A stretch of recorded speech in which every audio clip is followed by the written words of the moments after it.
Have you heard anything about the weather? It looks rather dark. Well, Mrs. Temple said there were storm warnings out.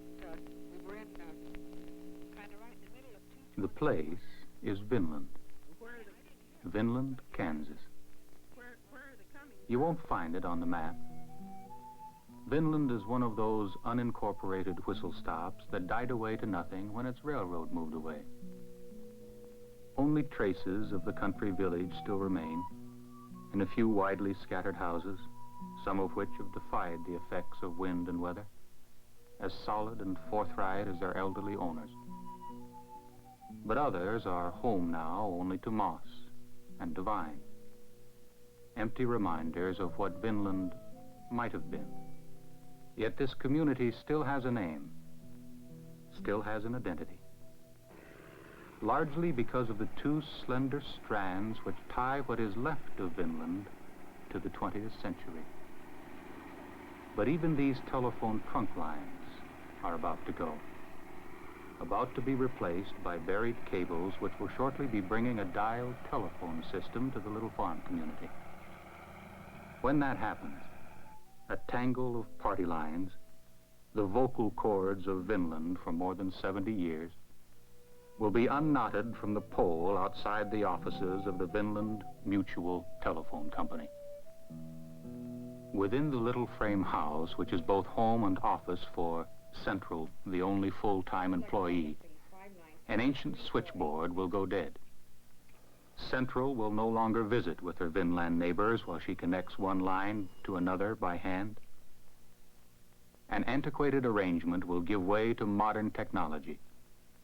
A bit of Americana will yield to a better means of communication. Operator. Thank you.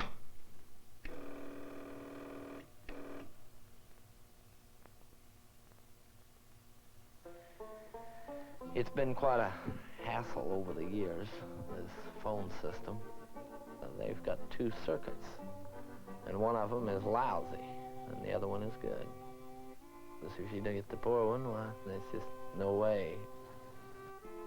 The owner of Vinland's only other business, the aerial spray operation across the road from the phone office, is obviously ready for better service.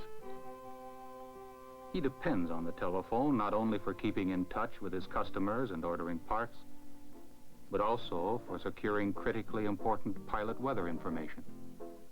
With the dial system, you could just dial it direct to the flight service and get this without any charge.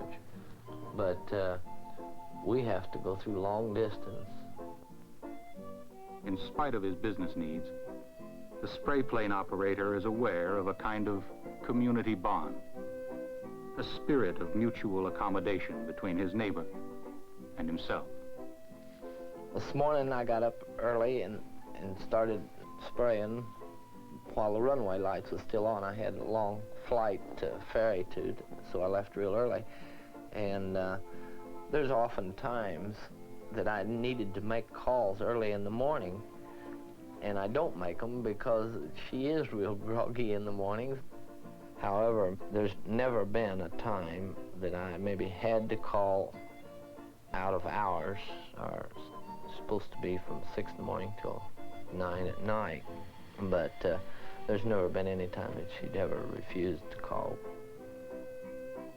Even as the young technicians who will make the transition from old to new are going about their work, installing the entry lines for the dial system, the longtime telephone subscribers are wondering if they are going to like the change. They have heard how different it will be, how they will be able to dial a number and in seconds have a static free connection anywhere in the country. But they tend to weigh that against the fact that the rural telephone belongs to them, to this community, and that it has been theirs for a very long time. I don't remember the time that we didn't have a phone. The first telephone line in this area was in 1902. It was a private line from the Rumsey Brothers farm to the Kennedy store at Vinland. And in 1903, the line came from Eudora to Vinland. And I'd be interesting to note that in 1904, when all these lines came into Vinland, why then there was a need of a place in Vinland for if somebody wanted to call from one line to the other to switch over. So each line designated a representative to the Vinland Telephone Company. And these men got together and organized and elected officers, the president, the secretary, and treasurer. And then it was their duty to find an operator and find a place to operate the business.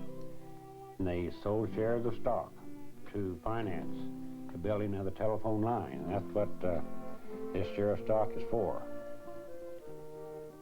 Each person that called through the operator, there was a charge of 5 cents, and that was her salary. That's the way it started. If a stranger, someone that didn't own a telephone, came in and used the telephone, there would be a charge of 15 cents. 5 cents was to go to the owner of the phone, 5 cents to the Vinland Telephone Company, and 5 cents to the operator for letting the call through. This is page of the listings in the directory. Here is our number, 123. This means that we are on line number 12, and our ring, our signal to answer, is 3 long rings. You have a certain number of people on each line that every time there's a ring, they will listen in. And that cuts down on the service. Those phones in operation you cannot hear as good. You aren't supposed to be rubbering in, but then we do. Now, when they first had these telephones at that time, they gave on Saturday night concerts over the telephone. We had a water cream separator, if you know what I'm talking about. It had a long tube with a funnel on the top, and we'd put that tube up to the receiver, and then several of us could stand out here or sit and listen, and different ones over the line would maybe give a recitation or sing or play or something. It was just, well, a regular Saturday night get-together over the telephone.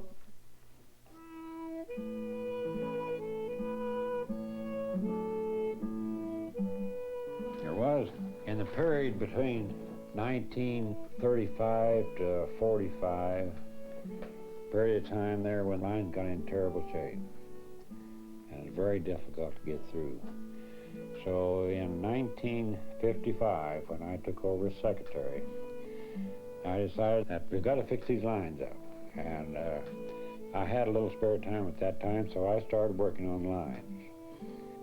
And I went over every line on our system. There was places where the line had been spliced together with barbed wire. People just had broke a line, they just went out and fixed up most any way they knew how. They would wire the wires together. Well, those wires would rust in there, and you wouldn't get very good service. So I put in, I figured around 900, somewhere around 900 sleeves on our telephone system, and getting it fixed back so where we get better service again. The company shall repair all damages to telephones caused by lightning and fire, but all other repairs shall be done at the owner's expense. When they get so you can't hardly hear them, why, you naturally look at your batteries, and if the batteries are gone, why, you get another pair of batteries. It's probably be the last set I'll have to buy, and I hope it is. One time, I could call, but they couldn't hear me. Finally, I opened the box up myself, and there's a large screw in there. It was almost out of the bar that holds the receiver. When I screwed that back in, it was all right. The Lord helps him who helps himself. Hello? George, I just heard someone say your pigs are out. Oh, they are? Oh, well, thanks, operator. I better get over there right away and get them back in and fix the fence. We're going to miss a lot of the personal service of our present telephone company. At the present time, I never look up a telephone number. Well, no, I say never. We do on long distance sometimes. We will look up a number, but most of our local calls, because like if we're calling the veterinary, she knows the number down there. I want the veterinary Baldwin. And she rings right now. Vinland. One moment, please. I'm sorry, that line's busy. You're welcome. Then another service that we are getting now that we won't get in the future is that if the line is busy, she'll ring us back when the line is clear. And whenever there is a funeral, she calls people. And do you want in on the flowers? She just does that service. If Central's personal approach to service has been a unifying force in the community, the telephone itself has been even more of one. It seems to be closely associated with many of the significant events in the lives of Vinland's people. It was in this house that I was born, and here that my parents took care of me after I had a fall from a horse when I was 6 years old. I went to the field where Daddy was working. It was a little before noon when I set out, and rather than make me walk the long distance to the house barefooted at noontime, Daddy put me on one of the horses. The horses were anxious to get to the barn, and they started off, and I either fell or was thrown. Anyway, I was unconscious into the 5th day. The whole community was more or less interested. They kind of worried about me. People would listen in when our ring sounded to see if they could hear more about how I was getting along. My husband says he could remember his folks listening in when they would hear the Kelly ring, so they could find out how little Ann Kelly was getting along. So I guess you could say that perhaps my husband first heard about me over the telephone.